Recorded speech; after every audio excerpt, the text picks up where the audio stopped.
अस्सलाम वालेकुम। आज डेट है 17 नवंबर और आज हम बात करेंगे अनिक इंडस्ट्रीज़ लिमिटेड के सितंबर के क्वार्टरली रिजल्ट के बारे में। जी हाँ, सितंबर का क्वार्टरली रिजल्ट रिसेंटली कंपनी ने अनाउंस किया है और इस वीडियो में हम जानेंगे कि कंपनी ने सितंबर के क्वार्टरली रिजल्ट में कैसा परफॉर्म किया है। तो जैसा कि इससे पहले जो मैंने वीडियो एक अपलोड करी थी उसमें भाई ने एक कमेंट करके लिखा हुआ है अनिक इंडस्ट्रीज़ लिमिटेड का सेकेंड क्वार्टरली रिजल्ट एनालिसिस करने के लिए। तो इस वीडियो में भाई के कमेंट के अकॉर्डिंगली जो है वीडियो बनाई गई है और इस वीडियो में हम एनालिसिस करेंगे और कंप्लीट देखेंगे कि कंपनी ने सितंबर के क्वार्टरली रिजल्ट में कैसा परफॉर्म किया है।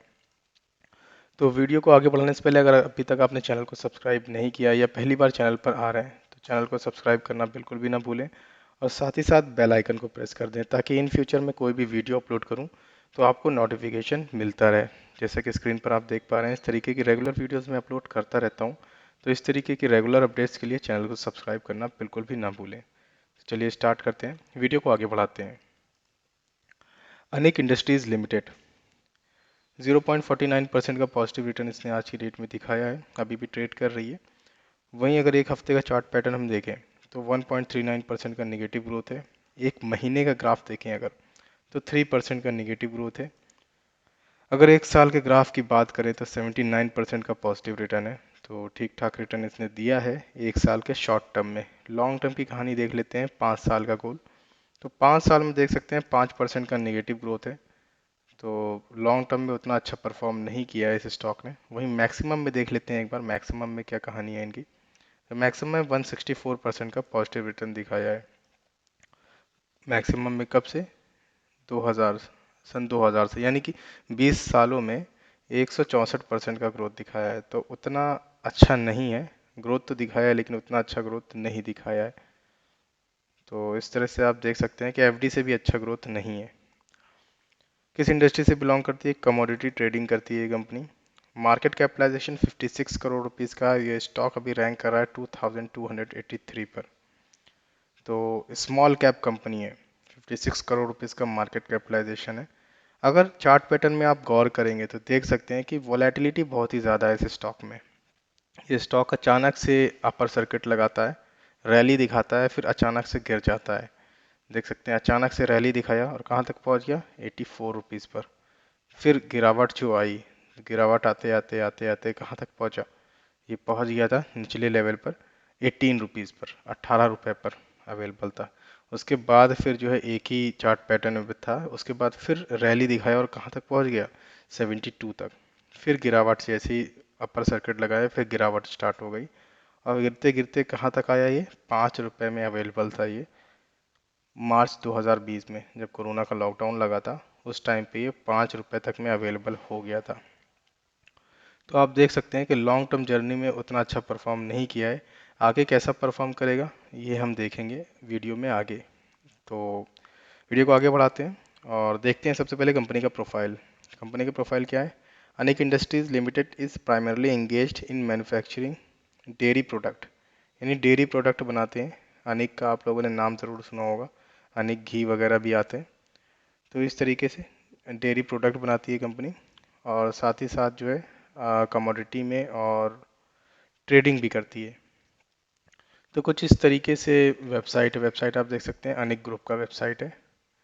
बिजनेस पे हम देख लेते हैं कौन कौन सा बिजनेस है इनके पास। माइनिंग एंड कोल का बिजनेस है, मिनरल एंड माइनिंग का बिजनेस है, इंटीग्रेटेड अलॉय एग्रीकल्चर का बिजनेस है, पावर इंडस्ट्री में ये भी अपनी सर्विस प्रोवाइड करती है अनिक ग्रुप। रियल इस्टेट में भी इनका जो है योगदान है। तो देख सकते हैं कौन कौन सा इंडस्ट्री है। Real estate, power, agriculture. Agriculture में आपने अनिक का घी या फिर अनिक की दाल वगैरह सुना होगा, देखा भी होगा, मार्केट में मिलता भी है। वहीं आप देखे होंगे इंटीग्रेटेड एलॉय में भी जो है ये अपना योगदान देती है ये कंपनी। साथ ही साथ जो है मिनरल माइंस और मिनरल कोल्स में, इस तरीके के जो मिनरल्स होते हैं उसमें भी ये कंपनी अपनी सर्विस प्रोवाइड करती है। तो मेनली जो हम लोग जानते हैं जो आंखों के सामने है वो क्या है? एग्रीकल्चर इंडस्ट्री से, यानी डेयरी के रिलेटेड जो प्रोडक्ट्स होते हैं और साथ ही साथ फूड के रिलेटेड जो प्रोडक्ट होते हैं वो कंपनी बनाती है। तो ये तो बात हो गई वेबसाइट की और इसके बिजनेस के बारे में। अब थोड़ा वैल्यूएशन देख लेते हैं कि वैल्यूएशन क्या है। तो सेक्टर का प्राइस टू अर्निंग रेशियो 65.09 है, वहीं इस कंपनी का प्राइस टू अर्निंग रेशियो 12 है। वहीं सेक्टर का प्राइस टू बुक वैल्यू 4.91 है, वहीं इस कंपनी का प्राइस टू बुक रेशियो 0.15 है। तो प्राइस टू अर्निंग रेशियो भी अंडर सेक्टर है और प्राइस टू बुक वैल्यू भी अंडर सेक्टर है। तो इस हिसाब से आप देख सकते हैं कि अंडर वैल्यूड है ये कंपनी अभी, यानी इस कंपनी की अगर रियल वैल्यू 1 रुपये है तो ये कंपनी जो है वो अभी आप समझ लीजिए 15 पैसे पर अवेलेबल है, इतनी सस्ती है। तो बहुत ही सस्ते वैल्यूएशन पे ये अभी अवेलेबल है। तो शेयर होल्डिंग पैटर्न भी एक बार देख लेते हैं, शेयर होल्डिंग पैटर्न क्या कह रहा है इस स्टॉक का। तो देख सकते हैं 41% की होल्डिंग प्रमोटर के पास है, म्यूचुअल फंड के पास ना के बराबर होल्डिंग है 0.03% की, फॉरेन इंस्टीट्यूशन के पास 4% की होल्डिंग है और रिटेल एंड अदर के पास 40% और 14% की होल्डिंग, यानी 14% की होल्डिंग रिटेल यानी हमारे आप जैसे लोग, और 40% की जो होल्डिंग है वो किनके पास है, वो अदर के पास है। अदर पार्टीज में कौन कौन आते हैं, अदर पार्टीज में वो इन्वेस्टर्स आते हैं जो बल्क में इन्वेस्टिंग करते हैं। तो ऐसे स्टॉक जहां पर अदर पार्टी का इन्वॉल्वमेंट ज़्यादा हो जाता है उस स्टॉक के मैनिपुलेशन के चांसेस थोड़ा सा बढ़ जाते हैं। तो निगेटिव पॉइंट क्या क्या है शेयर होल्डिंग पैटर्न में, निगेटिव पॉइंट ये है कि पहला तो प्रोमोटर की होल्डिंग 50% से कम है, 50% लगभग होनी चाहिए या उससे ज़्यादा होनी चाहिए। दूसरा क्या है कि म्यूचुअल फंड के पास कोई होल्डिंग नहीं है, म्यूचुअल फंड वहीं पर पैसे इन्वेस्ट करता है जहां उसे सबसे ज़्यादा सेफ और सिक्योर लगता है। और तीसरा नेगेटिव पॉइंट क्या है कि अदर पार्टीज़ के पास जो है होल्डिंग्स काफ़ी ज़्यादा है, यानी कि 40% की होल्डिंग जो है अदर पार्टीज़ के पास है, तो मैनिपुलेशन के चांसेस ज़्यादा हैं। तो ये सारी नेगेटिव पॉइंट्स है प्रमोटर की होल्डिंग पैटर्न में। अब बात कर लेते हैं सीधा क्वार्टरली रिजल्ट की। तो क्वार्टरली रिजल्ट देख लेते हैं। According to screener dot in, Anik industries limited का हम क्वार्टरली रिजल्ट देखेंगे, देन उसके बाद हम इनके मार्केट कॉम्पिटिटर देखेंगे और उसके बाद लास्ट में हम जो है इनके पॉजिटिव पॉइंट नेगेटिव पॉइंट पर बात कर कर इंट्रिंसिक वैल्यू देखेंगे। तो क्वार्टरली रिजल्ट पहले देखते हैं। सेल्स देख सकते हैं 45 करोड़ रुपीस का जो जून में इनका सेल्स था, रेवेन्यू था, वो सितंबर क्वार्टर में बढ़ा है और बढ़कर हो गया है 62 करोड़ रुपीस। तो रेवेन्यू जो है बढ़ा है। ऑपरेटिंग प्रॉफिट की बात करें तो ऑपरेटिंग प्रॉफिट इनका जो जून क्वार्टर में 2.86 करोड़ रुपीस था वो सितंबर क्वार्टर में घटकर हो गया है 0.41 करोड़ रुपीस। रीज़न क्या है, सेल्स तो भले बढ़ा हुआ है लेकिन ऑपरेटिंग प्रॉफिट कम हो गया है। उसका रीज़न ये है कि इनका जो एक्सपेंसेस था, एक्सपेंसेस जो यानी जो खर्चा होता है, खर्चा इन्होंने बढ़ा दिया है सितंबर के क्वार्टर में, आप देख सकते हैं स्क्रीन पर 62 करोड़ रुपीज़ का इनका जो है एक्सपेंसेस हो गया है। वहीं अगर बात करें तो पॉजिटिव चीज़ ये है कि अदर इनकम से इन्होंने अच्छा जो है प्रॉफिट जनरेट किया है अदर इनकम से, और अदर इनकम के बाद जो है नेट प्रॉफिट इनका कितना आ रहा है, पहले जून क्वार्टर में 1.10 करोड़ रुपीज़ का था नेट प्रॉफिट इनका जून क्वार्टर में, लेकिन सितंबर के क्वार्टर में 3.75 करोड़ रुपीज़ इनका नेट प्रॉफिट हो गया है। तो रेवेन्यू बढ़ा है और लास्ट में नेट प्रॉफिट बढ़ा है, ऑपरेटिंग प्रॉफिट घटा है। और उसका रीज़न ये है कि एक्सपेंसेस इन्होंने बढ़ा दिया है, बढ़ गया है एक्सपेंसेस। तो आप ये कह सकते हैं कि रिजल्ट ठीक ठाक आया है, उतना ख़राब भी नहीं आया है, कंपनी अभी भी प्रॉफिट जनरेट कर रही है। वहीं देखा जाए मार्केट कॉम्पिटिटर इनके कौन है, Adani enterprises, Redington India, edges logistic, rain industries, MMTC, और कौन है CarTrade technology, PTC industries, sorry PTC India. ये इनके मार्केट कॉम्पिटिटर हैं अभी मार्केट में। प्रोज एंड कॉन्सिक्वेंसेज की बात करें तो पॉजिटिव पॉइंट क्या क्या है, पॉजिटिव पॉइंट जैसे कि मैंने स्टार्टिंग में ही बताया, कंपनी काफ़ी सस्ते वैल्यूएशन पर अवेलेबल है, तो वही लिखा हुआ है 0.21 टाइम्स है अपने बुक वैल्यू पर। वहीं क्वार्टरली रिजल्ट जो है कंपनी ने पिछले क्वार्टर के मुकाबले अच्छा दिया है। वहीं अगर हम बात करें निगेटिव पॉइंट की, तो निगेटिव पॉइंट क्या है कि प्रमोटर ने अपनी होल्डिंग्स को डिक्रीज़ किया है पिछले लास्ट क्वार्टर में। एक बार देख लेते हैं लास्ट क्वार्टर के प्रमोटर की होल्डिंग। तो इस तरीके से हम चेक कर सकते हैं, यहाँ पे सेलेक्ट करेंगे प्रमोटर होल्डिंग, देख सकते हैं। ओके, तो पिछले लास्ट क्वार्टर में देखिए, लास्ट क्वार्टर में प्रमोटर जो है अपनी होल्डिंग्स कम करते चले जा रहे हैं। पहले 49 थी, फिर 48, उसके बाद करके 41% हो गया, 41.04% हो गई। तो प्रमोटर जब अपनी होल्डिंग्स को कम करते हैं लगातार, तो वो एक निगेटिव साइन माना जाता है, क्योंकि प्रोमोटर जो होते हैं वो इंटरनल, उन्हें मालूम होता है कि कंपनी में क्या चल रहा है और कंपनी का क्या प्रॉफिट ग्रोथ है। तो प्रमोटर जब अपनी होल्डिंग्स को बढ़ाते हैं लगातार तो वो एक पॉजिटिव साइन माना जाता है, और अगर घटाते हैं लगातार तो उसे एक नेगेटिव साइन माना जाता है।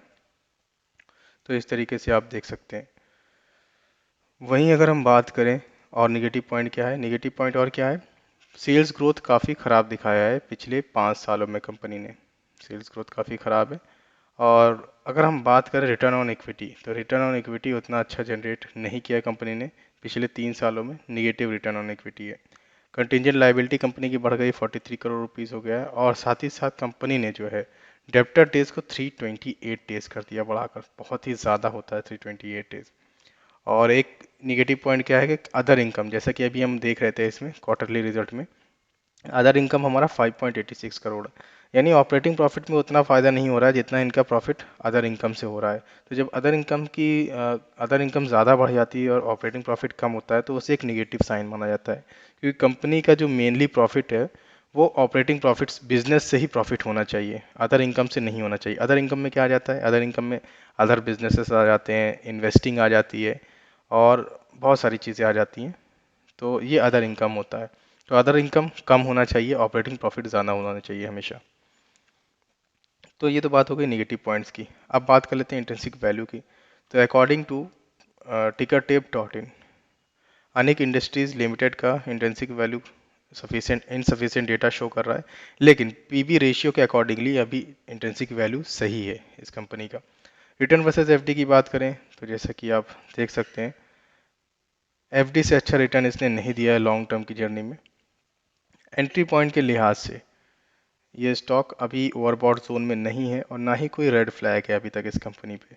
प्रो चेकलिस्ट भी देख लेते हैं। प्रो चेकलिस्ट सबके पास अवेलेबल नहीं होता है, जो सब्सक्रिप्शन लेते हैं टिकट टेप का उन्हीं के पास अवेलेबल होता है। तो देख सकते हैं कि डिफ़ॉल्ट प्रोबेबिलिटी क्या है, बहुत ज़्यादा हाई है, यानी कंपनी के चांसेस हैं डिफ़ॉल्ट करने के। देख सकते हैं रेड सिग्नल है।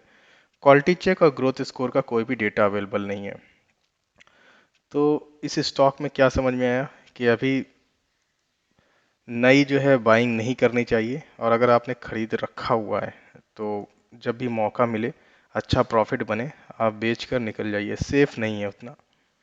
बाकी वॉलेटिलिटी ज़्यादा है, अगर आपको गैम्बलिंग करना है तो गैम्बलिंग के लिए बढ़िया है, गैम्बलिंग करिए। हो सकता है कि ये अभी 20 पे चल रहा है, तो मे बी पॉसिबल 72 या फिर 80 रुपीज़ तक पहुंच जाए, 100 रुपीज़ तक पहुंच जाए। तो ये एक तरह की गैम्बलिंग होगी। लेकिन अगर हम डेटा को देखें, तो डेटा के अकॉर्डिंगली जो है, आप इस स्टॉक को अभी अगर बाय करना चाहते हैं लॉन्ग टर्म के लिए, तो उतना ज़्यादा सेफ नहीं है अभी फ़िलहाल, अभी के लिए। और अगर बाय किया हुआ है तो प्रॉफिट बुक करिए और निकल जाइए जब भी प्रॉफिट बुक हो। तो ये थी मेरी वीडियो अनिक इंडस्ट्रीज़ लिमिटेड के सितंबर के क्वार्टरली रिजल्ट के ऊपर। वीडियो आप लोगों को कैसी लगी? अगर थोड़ी सी भी इन्फॉर्मेटिव लगी हो तो प्लीज़ वीडियो को लाइक कर दीजिएगा। चैनल को अगर अभी तक आप लोगों ने सब्सक्राइब नहीं किया तो प्लीज़ चैनल को सब्सक्राइब कर लीजिएगा। इस तरीके की रेगुलर वीडियोज़ मैं अपलोड करता रहता हूँ। और हाँ, मैंने वीडियो में पॉजिटिव पॉइंट्स भी बता दिए हैं इस कंपनी के, निगेटिव पॉइंट्स भी बता दिए हैं। तो अभी ये आपका डिसीज़न होना चाहिए कि आपको इस स्टॉक में इन्वेस्ट करना है या नहीं करना है, क्योंकि जो कैपिटल है वो आपका है। तो आपको ये रिस्क लेना है कि आपको इन्वेस्ट करना है या नहीं करना है। मैं सिर्फ आपको इन्फॉर्मेशन दे सकता हूँ। तो फिर मिलेंगे नेक्स्ट वीडियो के साथ। खुदा हाफिज़।